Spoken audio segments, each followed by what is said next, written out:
11 ಯುವಕರು ಯುವತಿಯರು ಕ್ರಿಕೆಟ್ ಪ್ರೇಮಿಗಳು ಅವತ್ತು ಕಾಲ್ ತುಳಿತದಲ್ಲಿ ಪ್ರಾಣ ಬಿಟ್ಟರು. ಯಾವುದೇ ರೀತಿಯ ಪ್ಲಾನಿಂಗ್ ಇಲ್ಲದಲೇ ಅಷ್ಟೊಂದು ಜನ ಸೇರೋದಕ್ಕೆ ಅವತ್ತು ಸರ್ಕಾರ ಅವಕಾಶ ಮಾಡಿಕೊಟ್ಟಿತ್ತು. ಯಾರು ಸಸ್ಪೆಂಡ್ ಆದರೂ 3 ಜನ ಅವರಿಗೆ ಈಗ ಕ್ಲೀನ್ ಚಿಟ್ ಕೊಟ್ಬಿಟ್ಟಿದೆ. ಹಾಗಾದ್ರೆ 11 ಜನರ ಸಾವಿಗೆ ಯಾರು ಕಾರಣ? ಯಾರ ಹೊಣೆಗಾರಿಕೆಯನ್ನ ಇಲ್ಲಿ ಮುಚ್ಚಿ ಹಾಕೋಕೆ ಪ್ರಯತ್ನ ಪಡಲಾಗ್ತಾ ಇದೆ. ದೇಶದ ಇಲ್ಲ ಸಲ್ಲದಕ್ಕೆಲ್ಲ ಮಾತನಾಡುವಂತಹ ಗೃಹ ಸಚಿವರು ಈಗ ಮಾತನಾಡಬೇಕಲ್ವಾ? ಈ ಒಂದು ದುರಂತದಲ್ಲಿ ಯಾರನ್ನ ಪಾರು ಮಾಡೋದಕ್ಕೆ ನೋಡ್ತಾ ಇದೆ? ಈ ಇಡೀ ಪ್ರಕರಣವನ್ನ ಮುಚ್ಚಿ ಹಾಕೋಕೆ ಸರ್ಕಾರ ಪ್ರಯತ್ನ ಪಡ್ತಿದ್ಯಾ ಅನ್ನುವಂಥ ಒಂದು ಅನುಮಾನ ಶುರುವಾಗುತ್ತೆ. ಸ್ನೇಹಿತರೆ ನಮಸ್ಕಾರ, ಹೊಸ ದಿಗಂತ ಡಿಜಿಟಲ್ ಚಾನೆಲ್ಗೆ ಸ್ವಾಗತ. ಜೂನ್ 4, 2025 RCB IPL ಗೆದ್ದ ಕ್ಷಣ ಅವತ್ತು ಬೆಂಗಳೂರಿನಲ್ಲಿ ವಿಜಯೋತ್ಸವ ಆಚರಿಸಲಾಯಿತು. ಅವತ್ತು ಎಂಥ ದೊಡ್ಡ ದುರಂತ ನಡೆದೋಯ್ತು ಅನ್ನೋದು ನಿಮಗೆಲ್ಲ ಗೊತ್ತೇ ಇದೆ.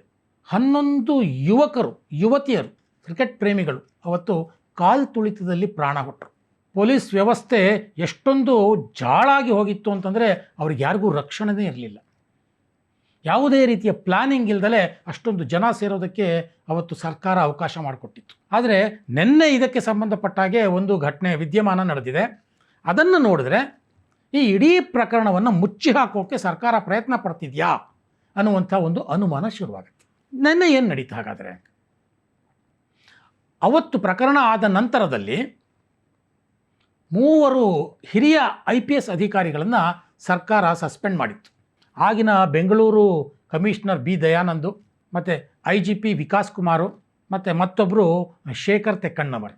ಇವರು ಕರ್ತವ್ಯ ಲೋಪ ಎಸಗಿದ್ದರಿಂದಲೇ ಇಷ್ಟೆಲ್ಲ ಅನಾಹುತಗಳಿಗೆ ಕಾರಣ ಆಯಿತು ಅಂತ ಅವರನ್ನು ಸಸ್ಪೆಂಡ್ ಮಾಡಿತ್ತು. ಅಷ್ಟೇ ಅಲ್ಲ, Cubbon park police station inspector Girish ಸೇರಿದ ಹಾಗೆ ಅನೇಕರು, ಮತ್ತೊಬ್ಬರು ACP ಒಬ್ಬರು, ಹೀಗೆ ಅನೇಕ ಪೊಲೀಸ್ ಸಿಬ್ಬಂದಿ ಆಗ ಸಸ್ಪೆಂಡ್ ಆಗಿತ್ತು.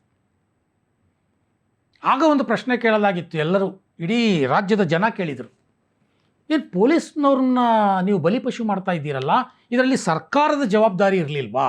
ರಾಜಕಾರಣಿಗಳು ಇದರಲ್ಲಿ ಹೊಣೆಗಾರಿಕೆಯನ್ನು ಹೊರಬೇಕಾದಂಥ ಸ್ಥಿತಿ ಇಲ್ವಾ? ಹಾಗಾದರೆ ಅವ್ರಿಗೆ ಯಾವುದು ಜವಾಬ್ದಾರಿ ಇಲ್ವಾ ಅಂತ ಆಗ ಪ್ರಶ್ನೆ ಕೇಳಿತು.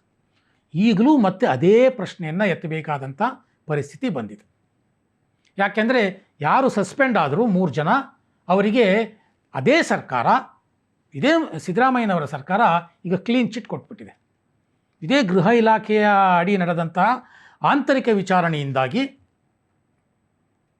ಅವರು ಈಗ ದೋಷಮುಕ್ತರಾಗ್ಬಿಟ್ಟಿದ್ದಾರೆ. ಅವ್ರದ್ದೇನೂ ತಪ್ಪಿಲ್ವಂತೆ, ಇಲಾಖಾ ವಿಚಾರಣೆ ನಡೆಸಲಾಗಿದೆಯಂತೆ. ಪಾಪ ಅವರೆಲ್ಲ ಅಮಾಯಕರಂತೆ, ಅವರು ಎಂದಿನಂತೆ ತಮ್ಮ ಸೇವೆಯಲ್ಲಿ ಮುಂದುವರಿಬೋದಂತೆ. B. ದಯಾನಂದ್ ಅವರಿಗೆ ಪ್ರಮೋಷನ್ನೂ ಸಿಗುತ್ತಂತೆ. ಹಾಗಾದರೆ 11 ಜನರ ಸಾವಿಗೆ ಯಾರು ಕಾರಣ? ಒಂದು ಸರ್ಕಾರವಾಗಿ ಇಡೀ ಪ್ರಕರಣದ ತನಿಖೆಯನ್ನು ಹೇಗೆ ನಡೆಸ್ತು ಕಾಂಗ್ರೆಸ್ ಸರ್ಕಾರ? ಈ ರೀತಿ ಕ್ಲೀನ್ ಚಿಟ್ ಕೊಡೋದ್ರ ಮುಖಾಂತರ ಯಾರ ಹೊಣೆಗಾರಿಕೆಯನ್ನು ಇಲ್ಲಿ ಮುಚ್ಚಿ ಹಾಕೋಕೆ ಪ್ರಯತ್ನ ಪಡಲಾಗ್ತಾ ಇದೆ? ಈ ಪ್ರಶ್ನೆಗಳು ಹೇಳೋದು ಸಹಜ. ಆವತ್ತು ಏನಾಯಿತು ಅನ್ನೋದನ್ನು ನಾನು ಒಂದೊಂದಾಗಿ ಹೇಳ್ತಾ ಹೋದಾಗೆ ನಿಮಗೆ ಗೊತ್ತಾಗ್ತಾ ಹೋಗುತ್ತೆ. ಇಲ್ಲಿ ಇಡೀ ತನಿಖೆಯನ್ನು ಹಳ್ಳ ಹಿಡಿಸುವಂಥ ಕೆಲಸವನ್ನು ಕಾಂಗ್ರೆಸ್ ಸರ್ಕಾರ ಎಷ್ಟು ವ್ಯವಸ್ಥಿತವಾಗಿ ಮಾಡ್ತಾ ಇದೆ ಅಂತ. ವಿಧಾನಸೌಧದ ಮೆಟ್ಟಿಲುಗಳ ಮೇಲೆ ಸಭೆ ಆಯೋಜನೆ ಮಾಡಬೇಕು ಅನ್ನುವಂಥ ಪ್ರಸ್ತಾಪ ಬಂದ ಕೂಡಲೇ ವಿಧಾನಸಭೆಯ ಸೆಕ್ಯೂರಿಟಿ ವಿಭಾಗದ DGP ಕರಿಬಸನಗೌಡ ಒಂದು ಪತ್ರ ಬರೀತಾರೆ. ಇದು ಈಗ ಈ ರೀತಿ ದಿಢೀರಂಥ ಸಭೆಯನ್ನು ಆಯೋಜನೆ ಮಾಡಲಿಕ್ಕೆ ಆಗೋದಿಲ್ಲ, ಭದ್ರತೆ ಕೊಡಲಿಕ್ಕೆ ಆಗೋದಿಲ್ಲ. ಹಿಂದಿನ ದಿನ ರಾತ್ರಿಯೆಲ್ಲ ಪೊಲೀಸರು ನಿರಂತರವಾಗಿ ಕಷ್ಟಪಟ್ಟಿದ್ದಾರೆ. ವಿಜಯೋತ್ಸವದಲ್ಲಿ ಇಡೀ ಬೆಂಗಳೂರು ಸಂಭ್ರಮಿಸಿತ್ತು, ಇಡೀ ರಾತ್ರಿ ನಿದ್ದೆ ಮಾಡಿಲ್ಲ. ಹಾಗಾಗಿ ಇನ್ನೊಂದು ಸ್ವಲ್ಪ ಕಾಲಾವಕಾಶ ಬೇಕು, ಇನ್ನೊಂದು ಸ್ವಲ್ಪ ದಿನ ಬಿಟ್ಕೊಂಡು ನೀವು ವಿಧಾನಸೌಧ ಮೆಟ್ಟಿಲುಗಳ ಮೇಲೆ ಸಮಾರಂಭ ಇಟ್ಕೊಂಡ್ರೆ ನಾವು ಭದ್ರತೆ ಕೊಡ್ಬೋದು ಅಂತ ಒಂದು ಪತ್ರ ಬರೀತಾರೆ. ಯಾರಿಗೆ ಬರೀತಾರೆ? ವಿಧಾನಸೌಧದ ಆಡಳಿತ ಸಿಬ್ಬಂದಿ ಇಲಾಖೆಯ ಕಾರ್ಯದರ್ಶಿ ಸತ್ಯವತಿಯವರಿಗೆ ಬರೀತಾರೆ. ಇದೇ ಸತ್ಯವತಿಯವರು ಅವತ್ತು 4ನೇ ತಾರೀಕು, ಯಾವತ್ತು ಕಾಲ್ ತುಳಿತಾಯಿತು ಸಂಜೆ, ಅವತ್ತು ಬೆಳಗ್ಗೆ 11 ಗಂಟೆ ಅಷ್ಟೊತ್ತಿಗೆ ಮಾಧ್ಯಮದ ಮುಂದೆ ಬಂದು ಮಾತಾಡ್ತಾರೆ. ಏನು ಮಾತಾಡ್ತಾರೆ? KSE ಅವರು ಒಂದು ಪತ್ರ ಕೊಟ್ಟಿದ್ದಾರೆ, ಅದಕ್ಕೆ ಮುಖ್ಯಮಂತ್ರಿಗಳು ಆದೇಶ ಕೊಟ್ಬಿಟ್ಟಿದ್ದಾರೆ. ಅವರ ಆದೇಶದ ಅನ್ವಯ ನಾವು ಇಲ್ಲಿ ವಿಧಾನಸೌಧದ ಮೆಟ್ಟಿಲುಗಳ ಮೇಲೆ ಸಮಾರಂಭವನ್ನು ಮಾಡ್ತಾ ಇದ್ದೀವಿ. ಆದರೆ ಅಭಿಮಾನಿಗಳು ಯಾರೂ ಬರಬೇಡಿ. ಅವ್ರು ಅವತ್ತು ಏನು ಮಾತಾಡಿದರು ನೋಡಿ.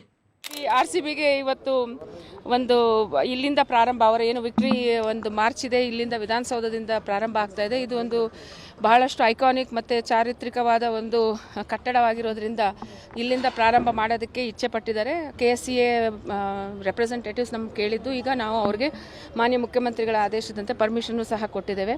ಇಲ್ಲ ಕ್ರೌಡ್, ಈಗ ಇಲ್ಲಿ ಕ್ರೌಡ್ ಇಲ್ಲಿ ಬರಬಾರ್ದು, ದಯವಿಟ್ಟು ನನ್ನ ಒಂದು ಮನವಿ.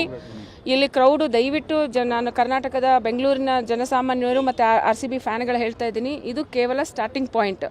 ಸೊ ಅವರ ಒಂದು ವಿಕ್ಟ್ರಿ ಮಾರ್ಚು ಇದೆ, ಸ್ಟೇಡಿಯಂಗೂ ಹೋಗ್ತಾ ಇದ್ದಾರೆ ಮತ್ತು ಬೇರೆ ಬೇರೆ ಕಡೆ ಹೋಗ್ತಾ ಇದ್ದಾರೆ. ಕ್ರೌಡು ಜನಸಾಮಾನ್ಯರು ತಮ್ಮ ಒಂದು ಇದನ್ನು, ಇಲ್ಲಿ ರಿಸ್ಟ್ರಿಕ್ಷನ್ಸ್ ಇರೋದ್ರಿಂದ ಸ್ಟೇಡಿಯಂಗೆ ಹೋಗಬೇಕು ಅಂತ ನಾವು ಕಳಕಳಿ ಹೋಗಿ ಅಂತ ನಾವು ಹೇಳ್ತಾ ಇದ್ದೇವೆ. ಯಾಕಂದರೆ ಇದು ಕೇವಲ ಸ್ಟಾರ್ಟಿಂಗ್ ಪಾಯಿಂಟ್ ಇರೋದ್ರಿಂದ, ಮತ್ತು ಇದು ವಿಧಾನಸೌಧ ಒಂದು ಸೂಕ್ಷ್ಮ ಪ್ರದೇಶ ಇರೋದ್ರಿಂದ, ಮತ್ತು ಹೈಕೋರ್ಟ್ ಪಕ್ಕದಲ್ಲಿರೋದ್ರಿಂದ ನಮಗೆ ಸ್ವಲ್ಪ ತೊಂದರೆಗಳಾಗುತ್ತೆ. ದಯಮಾಡಿ ಎಲ್ಲ ಜನತೆ ತಾವು ಸ್ಟೇಡಿಯಂಗೆ ಹೋಗಬೇಕು ಅಂತ ನನ್ನ ಒಂದು ಕಳಕಳಿ. ಮುಖ್ಯಮಂತ್ರಿಗಳ ಆದೇಶದನ್ವಯ ಅಂತ ಅವರು ಸ್ಪಷ್ಟವಾಗಿ ಹೇಳ್ತಾರೆ.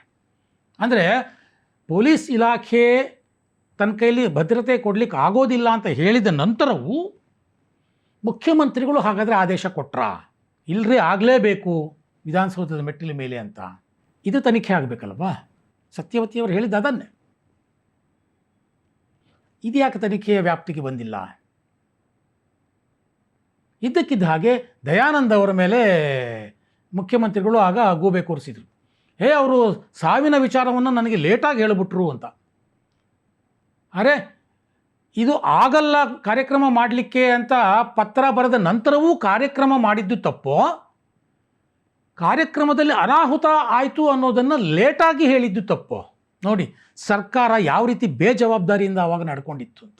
ಈಗ ಸತ್ಯವತಿಯವರ ಮೇಲೆ ಕ್ರಮ ಕೈಗೊಳ್ಳಬೇಕೋ, ದಯಾನಂದ್ ಅವರ ಮೇಲೆ ಕೈಗೊಳ್ಳಬೇಕೋ? ನೀವು ಯೋಚನೆ ಮಾಡಿ. ಇದನ್ನು ಇನ್ನೂ ಮುಂದುವರೆದು ಹೋಗ್ತೇನೆ.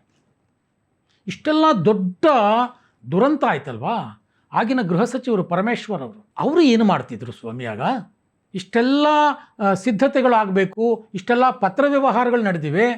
ದಯಾನಂದ್ ಅವರು ಆಯೋಜಕರಿಗೆ ಹೇಳ್ತಾ ಇದ್ದಾರೆ ಇದು ಮಾಡಲಿಕ್ಕೆ ಕಷ್ಟ ಆಗುತ್ತೆ ಅಂತ. ಇಷ್ಟೆಲ್ಲ ಆದರೂ ಗೃಹ ಸಚಿವರು ಗೊತ್ತಾಗಲಿಲ್ವಾ? ಆದರೂ ಅವ್ರು ಯಾಕೆ ಕಣ್ಮುಚ್ಕೊಂಡು ಕೂತಿದ್ರ? ಗೃಹ ಸಚಿವರು ಈ ಒಂದು ತನಿಖೆಯ ವ್ಯಾಪ್ತಿಗೆ ಬರಬೇಕೋ ಬೇಡವೋ? ನೀವು ಯೋಚನೆ ಮಾಡಿ. ಅದು ಬಿಡಿ. ಆಗಿನ DCM DK ಶಿವಕುಮಾರ್ ಏನು ಧ್ವಜ ಹಿಡ್ಕೊಂಡು ಕಾರ್ನಲ್ಲಿ ಅಲ್ಲಿಂದ ಇಲ್ಲಿಗೆ ಓಡಾಡಿದ್ದೆ. ಕ್ರಿಕೆಟ್ ಪ್ರೇಮಿಯಾಗಿ ಅವರೇನೋ ಉತ್ಸಾಹ ತೋರಿಸಿದ್ರು. ಆದರೆ ಅದರ ಹಿಂದೆ ಇದ್ದಂತಹ ಭದ್ರತೆಯ ಸಿದ್ಧತೆಗಳ ಬಗ್ಗೆ ಅವ್ರಿಗೆ ಗೊತ್ತಿರಲಿಲ್ವಾ? ಪೊಲೀಸ್ ಇಲಾಖೆ ಏನು ಹೇಳಿತ್ತು ಅಂತ ಗೊತ್ತಿರಲಿಲ್ವಾ? ಆದರೂ ಅವ್ರು ಯಾಕೆ ಹೋಗಿ ಏರ್ಪೋರ್ಟ್ಗೆ ಹೋಗಿ ಎಲ್ಲ ಆಟಗಾರರನ್ನು ವಿಧಾನಸೌಧದ ಮೆಟ್ಟಿಲುಗಳ ಮೇಲೆ ಕರ್ಕೊಂಡು ಬಂದರು? ಸ್ವತಃ ಅವರಿಗೆ ಜವಾಬ್ದಾರಿ ಇರಲಿಲ್ವಾ? ಅವರು ಇದಕ್ಕೆ ಹೊಣೆಗಾರರಲ್ವಾ? ಇಷ್ಟೆಲ್ಲಾದರೂ ಮುಖ್ಯಮಂತ್ರಿಗಳು ಅವತ್ತೊಂದು ಮಾತು ಹೇಳ್ತಾರೆ, ಕಾಲು ತುಳಿತ ಆಗಿದ್ದು ವಿಧಾನಸೌಧದ ಹತ್ರ ಅಲ್ಲಪ್ಪ, ನಾವು ಮಾಡಿದ ವಿಧಾನಸೌಧದ ಮೆಟ್ಟಿಲ ಮೇಲೆ, ಅಲ್ಲೆಲ್ಲ KSCA ಗೇಟ್ ಹತ್ರ ಕಾಲು ತುಳಿತ ಆಗಿ ಸತ್ತೋಗಿದ್ದು. ಹಾಗಾಗಿ ಅದು ನಮ್ಗೆ ಗೊತ್ತಿಲ್ಲಪ್ಪ, ನಾವು ಜವಾಬ್ದಾರಲ್ಲ. State association which arrange the program ಅಲ್ವಾ? ನಮಗೇನು ಹೇಳಿಲ್ಲ ಅದನ್ನ. ನಾವು ಇಲ್ಲಿ ಅರಮನೆ ಅಲ್ಲಿ ಅಂತ ವಿಧಾನಸೌಧದ ಮುಂದ್ಗಡೆ ಮಾಡಿದ್ದು. ಅಲ್ಲೇನಾರು ಆಗಿದೆಯಾ? ಇಲ್ಲ ಅಲ್ವಾ? ಅಲ್ಲಿ ಸುಖಾಂತ್ಯವಾಗಿ ನಡೆದಿದೆ. ಬಟ್ ಕ್ರಿಕೆಟ್ ಸ್ಟೇಡಿಯಂನಲ್ಲಿ ಆಗ್ತದೆ ಅಂತೇಳಿ ನಮಗೇನು ಗೊತ್ತಾಗಲಿಲ್ಲ. ಒಬ್ಬ ಮುಖ್ಯಮಂತ್ರಿಯಾಗಿ ನಡೆದುಕೊಳ್ಳುವಂತಹ ಜವಾಬ್ದಾರಿಯುತ ನಡವಳಿಕೆನ ಅದು. 11 ಜನರ ಸಾವಾಗಿದೆ. ಎಷ್ಟು ಬೇಜವಾಬ್ದಾರಿಯಿಂದ ಸರ್ಕಾರ ನಡ್ಕೊಂಡಿತ್ತು. ಇನ್ನು ಅದ್ಯಾರೋ ಗೋವಿಂದರಾಜ್ ಮುಖ್ಯಮಂತ್ರಿಗಳ ಕಾರ್ಯದರ್ಶಿ, ಅವ್ರೇನೋ ಒತ್ತಡ ಹಾಕಿದ್ರು ಅಂತ ಪೊಲೀಸ್ನವರು ಪರ್ಮಿಷನ್ ಕೊಟ್ಬಿಟ್ರಂತೆ. ಅದಕ್ಕೆ ಆ ಗೋವಿಂದರಾಜ್ ಅವರನ್ನ CM ಕಾರ್ಯದರ್ಶಿ ಸ್ಥಾನದಿಂದ ಕಿತ್ತಾಕ್ಬಿಟ್ರು. ಅಬ್ಬಬ್ಬಾ, ಎಂಥ ದೊಡ್ಡ ಕಠಿಣ ಕ್ರಮ ತಗೊಂಡ್ಬಿಟ್ರು. ಎಂಥ ಕಣ್ಣೊರೆಸುವಂಥ ತಂತ್ರವನ್ನು ಆಗಿನ ಸರ್ಕಾರ ಮಾಡಿತ್ತು. ಈಗ ಈ 3 ಅಧಿಕಾರಿಗಳಿಗೆ ಕ್ಲೀನ್ ಚಿಟ್. ಹಾಗಾದರೆ ಆ 11 ಸಾವಿಗಳಿಗೆ ಹೊಣೆ ಯಾರು? RCB ಮತ್ತು KSCA ಮೇಲೆ ಕೇಸ್ ಹಾಕೊಂಡು ಕೂತ್ಕೊಂಡ್ಬಿಟ್ರಿ. ಅದು ಕೋರ್ಟಲ್ಲಿದೆ, ಚಾರ್ಜ್ ಶೀಟ್ ಹಾಕೋಂಗೇ ಇಲ್ಲ ಈಗ. ಆದರೆ ಜನಪ್ರತಿನಿಧಿಗಳನ್ನು ಹೊಂದಿರುವಂಥ ಒಂದು ಸರ್ಕಾರವಾಗಿ ನಿಮ್ಮ ಜವಾಬ್ದಾರಿ ಏನು? ಆ 11 ಜನರ ಸಾವುಗಳಿಗೆ ನ್ಯಾಯ ಕೊಡಿಸಬೇಕಾದಂಥ ಆ ಬದ್ಧತೆ ತೋರಿಸ್ಬೇಕಲ್ವ ಸರ್ಕಾರ. ಇಡೀ ಪ್ರಕರಣದ ತನಿಖೆಯ ಹೊಣೆ ಹೊರಬೇಕಾಗಿದ್ದು ಗೃಹ ಸಚಿವಾಲಯ. ದೇಶದ ಇಲ್ಲ ಸಲ್ಲದ್ದಕ್ಕೆಲ್ಲ ಮಾತನಾಡುವಂಥ ಗೃಹ ಸಚಿವರು ಈಗ ಮಾತನಾಡಬೇಕಲ್ವಾ? ಈ ಪ್ರಕರಣಕ್ಕೆ ಒಂದು ಲಾಜಿಕಲ್ ಎಂಡ್ ಕೊಡಿಸ್ತೀನಿ ಅಂತ ಒಂದು ಶಪಥ ತೊಡಬೇಕಲ್ವಾ? ಇದ್ಯಾವುದನ್ನೂ ಮಾಡ್ದಲೆ ಗೃಹ ಸಚಿವ ಪ್ರಿಯಾಂಕ್ ಖರ್ಗೆ ಅವರಾಗ್ಬೋದು ಅಥವಾ ಇಡೀ ಸರ್ಕಾರ ಆಗ್ಬೋದು ಈ ಒಂದು ದುರಂತದಲ್ಲಿ ಯಾರನ್ನು ಪಾರು ಮಾಡೋದಕ್ಕೆ ನೋಡ್ತಾ ಇದೆ ಅನ್ನೋದು ಈಗ ಕರ್ನಾಟಕದ ಜನ ಕೇಳ್ತಾ ಇರುವಂಥ ಪ್ರಶ್ನೆ.